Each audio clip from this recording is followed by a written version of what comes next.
علیک یا سیدی یا رسول اللہ وعلی آلک و اصحابک یا سیدی یا حبیب اللہ نحمدہ ونصلی ونسلم علی رسولہ الکریم اما بعد فاعوذ باللہ من الشیطان الرجیم بسم اللہ الرحمن الرحیم تبت یدا ابی لہب وتب صدق اللہ مولانا العظیم قال النبی صلی اللہ علیہ وآلہ وسلم لا یؤمن احدکم حتی اکون احب الیہ من والدہ وولدہ والناس اجمعین او کما قال صلی اللہ علیہ وآلہ وسلم۔ دوسری پڑھیں الصلاۃ والسلام علیک یا سیدی یا رسول اللہ وعلی آلک و اصحابک یا سیدی یا حبیب اللہ۔ نہایت ہی عزتوں کے لائق حضور شیخ العالم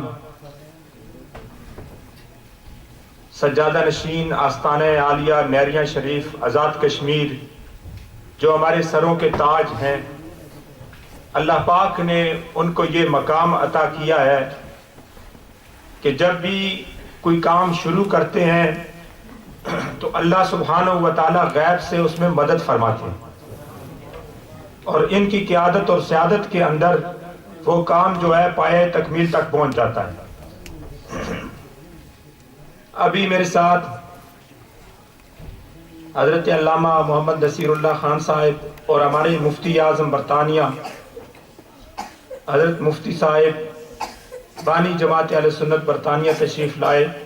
آج کے اس عظیم تحفظ ناموس رسالت کے پروگرام کے انعقاد پر فیضان اسلام مانچسٹر میں ہماری جماعت کے جنرل سیکرٹری ناظم اعلیٰ حضرت علامہ غلام ربانی افغانی صاحب کو میں ہدیہ تبریک پیش کرتا ہوں کہ جب بھی کہیں پہ بھی مسلک کی بات آئی، تحفظ ناموس رسالت کی بات آئی، تو انہوں نے نہ رات دیکھی نہ دن دیکھا اور وہاں پہ جا کے دین کا کام کیا۔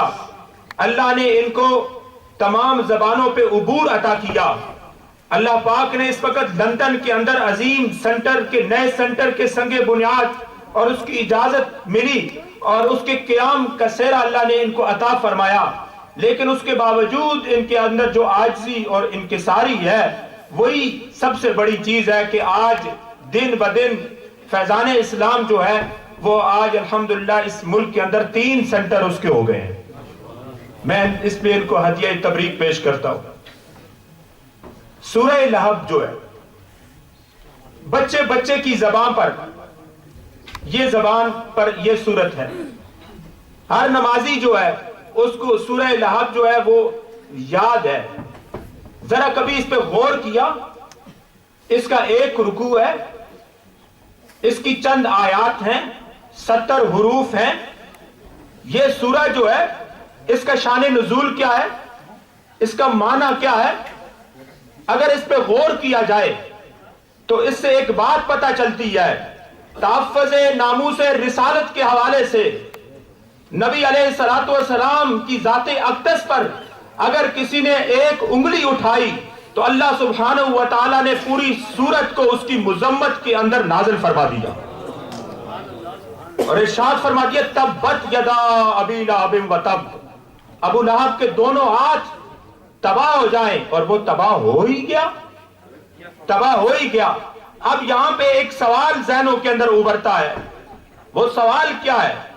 وہ سوال یہ ہے کہ نبی علیہ السلام کی ذات اقدس جو ہے اس کے ساتھ اس دور کے اندر کئی ایسے لوگ تھے جنہوں نے یہ جسارت کی، ان کے حوالے سے کوئی سورت جو ہے وہ نہ اتری۔ عتبہ کو دیکھیں، عتیبہ کو دیکھیں، شیبہ کو دیکھیں، آپ امیہ بن خلف کو دیکھیں، ابو جہل کو دیکھیں، تو ان کے حوالے سے کوئی سورت نہ آئی۔ تو ان خاوند اور بیوی کے حوالے سے صرف سورت آ رہی ہے، اس کی کیا وجہ ہے؟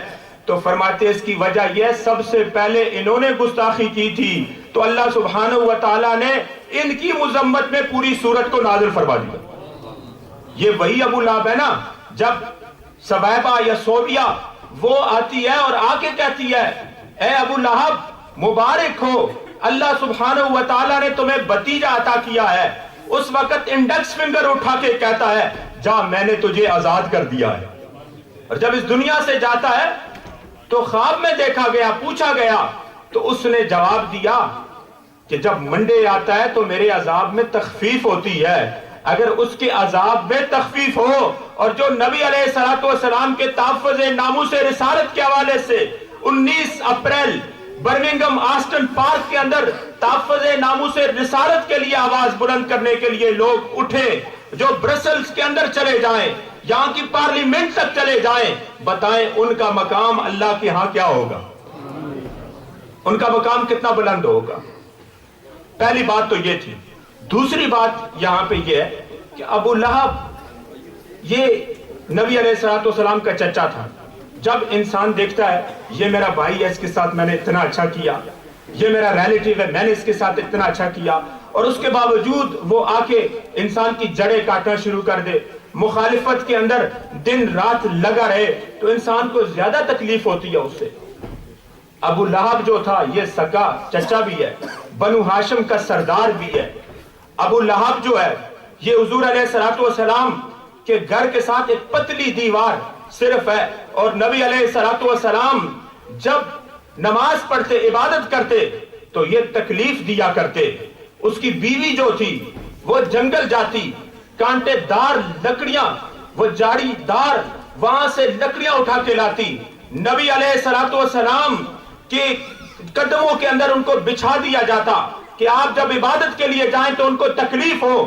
تو اس وقت اللہ سبحانہ و تعالیٰ نے ارشاد فرمایا ابو لہب اور اس کی بیوی جو ہے وہ دہکتی ہوئی آگ کے اندر دساتے چلے جائیں گے, اور ان کا اللہ سبحانہ و تعالیٰ نے ایسے ہی انجام فرمایا. ذرا غور کریں کہ جب نبی علیہ السلام کی شان میں کوئی گستاخی کرے, چاہے وہ مسلم ہو غیر مسلم ہو, نبی علیہ السلام کی شان میں اس کو گستاخی کی کوئی اجازت نہیں ہے.